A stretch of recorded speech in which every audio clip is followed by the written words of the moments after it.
Cheap tequila is like a fine wine, except I'm not a wine drinker. I like the buzz. What I want to say is I've had a couple of questions about the older EF glass. All the older EF glass just adapts perfectly to all these new bodies. I have both a Canon EF to RF adapter, plus I have some off-name generic brand that I got on Amazon. And it works fine. All it really is just a connection that allows the two to talk to each other. And all the old EF glass works great. So if you're looking at one of the older 500 f4 version 1, heavy, great lens. They work perfectly. Any of the older 600 EF glass works fine. The EF 100 to 400 on the R7 version 2 is supposed to be one of the best. Unfortunately, I have to admit I have not tried that because I have version 1 and I have all these other wonderful lenses that I spend stupidly to afford. So if you're thinking about older EF glass and that's what you can afford and you really want it, man, get it. Life is short, live it as hard as you can, and just go out and have a great time. So now, on with the show. I've had a little too much fun with this stuff. Go check these guys out. Check, test, 1, 2. Check, test, 1, 2. Hopefully everything is still recording. It looks like I've got audio there. I'm in record on that one. JonnyPink, I realized that I was so concerned with where the focus placement was on this that I didn't really record that much video for it. This was my opening here and it went like this, and I was talking about the focus ring. So yesterday when I was out, I was able to test the minimum focus distance on this. It's not bad. It's not bad. I started ranting and raving on that, and that's where I really realized that if something is close, and this happens when it's a little bit far too, this focus ring is in such a wrong place. It really, really is. It's just... So if you haven't seen it, I put up another video and I combined a couple of days, and that video is up here. And I was talking about what I really don't like about, oh wait, my drink's over here. That doesn't do any good. Oh, way over there now, does it? So what I've been shooting is I've really, really been enjoying this Canon's new 200 to 800. Many of you guys have it. Everybody has it on order, and everybody wants to know what it shoots like. Well, it takes phenomenal photos. It really, really does. I like having the zoom. I do. And here I've got, just for a comparison, this is Canon's 800 f11. This is fully extended, and this is retracted. So this is 200 millimeters. This is 800 f11. It's a big difference. I think I have my R5 here, and this is the R7. And just for a comparison, this is Canon's 100 to 500. No extension, no extender on the end of that. And again, this is fully retracted. Here's what I've noticed. Well, before I get into what I've noticed, I did a comparison. I was comparison shooting. I wanted to shoot some photos with the R5. I like this lens on the R5, and I like this on the R5. I like the reach that I have with the R7, so I need to try that more. But let me show you. I'm just going to show you the photos. I'm not even going to tell you which camera or which lens it is. You tell me if you can tell the difference between Canon's 800 f11 and the 200 to 800. Check these out.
I kept those in a sequence.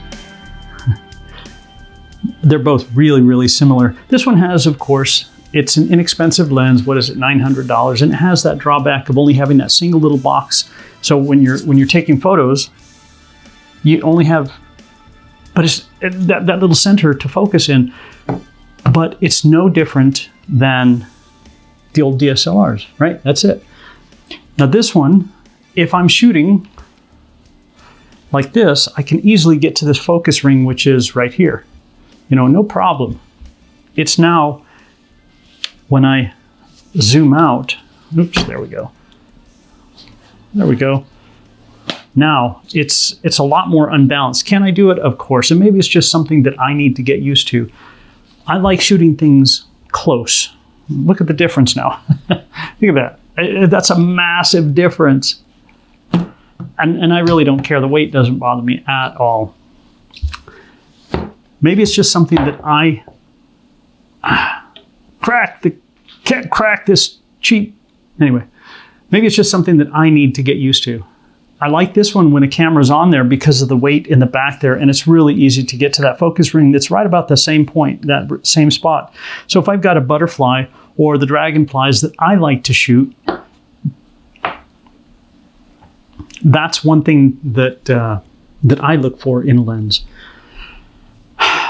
Using both of these side by side, I like the image stabilization in the 800 F11 better than I do on the 200 to 800. I think on the 200 to 800, it's okay.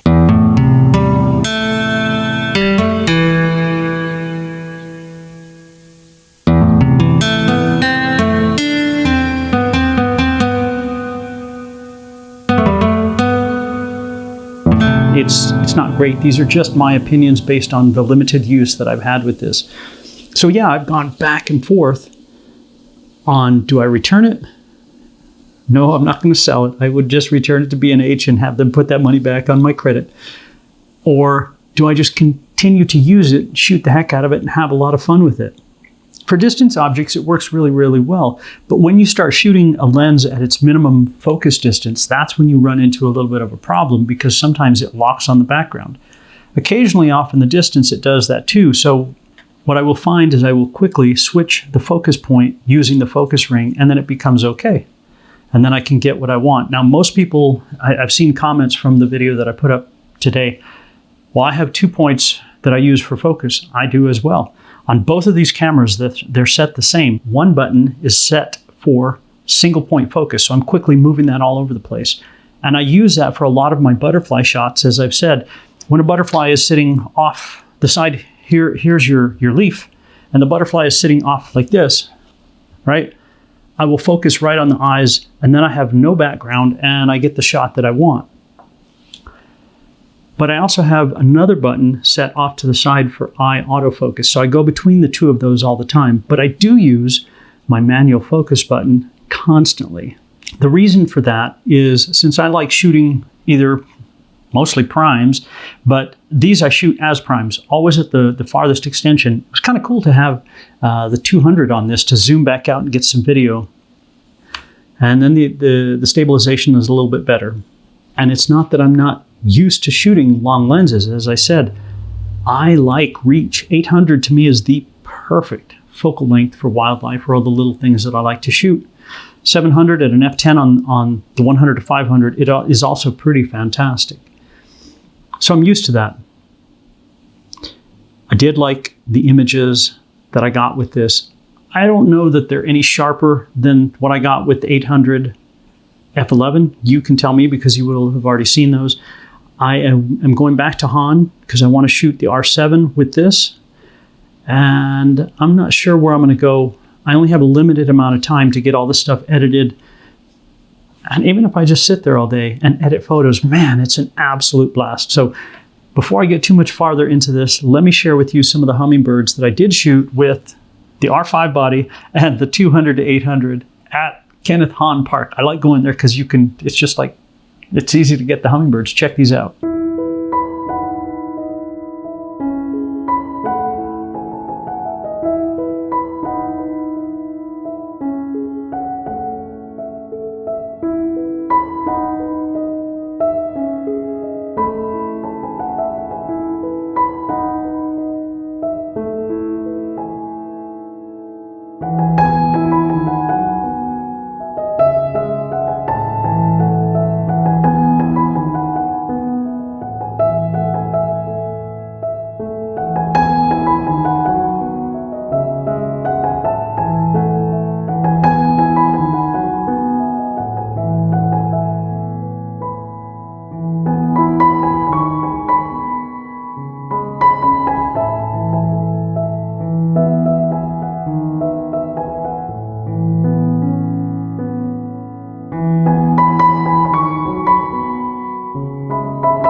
So these are just my opinions based on my use. I wish that the buttons had been farther back here and the focus ring had been right behind the tension ring. That would have, to me, been the perfect placement, because when it is fully extended at the 800, which is why I think most of us got it, it's a little off balance. And so to get your hand back here to kind of,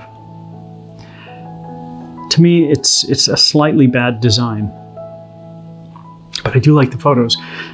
So thank you for letting me share with you guys. This one's a little bit different just because I didn't get all the video that I wanted while I was out there. I just didn't. So I figured I'd do it with a really simple setup here at home. So JonnyPink, thanks a lot. You guys have a fantastic day. Whatever it is you're going to do out there, give it a thumbs up. And even if you thought it was kind of dumb, you're welcome to give it a thumbs down and leave me a negative comment. I like those too. I just appreciate the fact that you watched. Thanks a lot, man. We'll see you out there.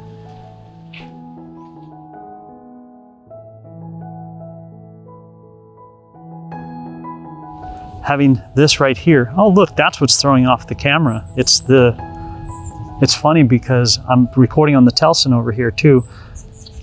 And when I lift this lens up, it's throwing the tracking of my face off. Anyway.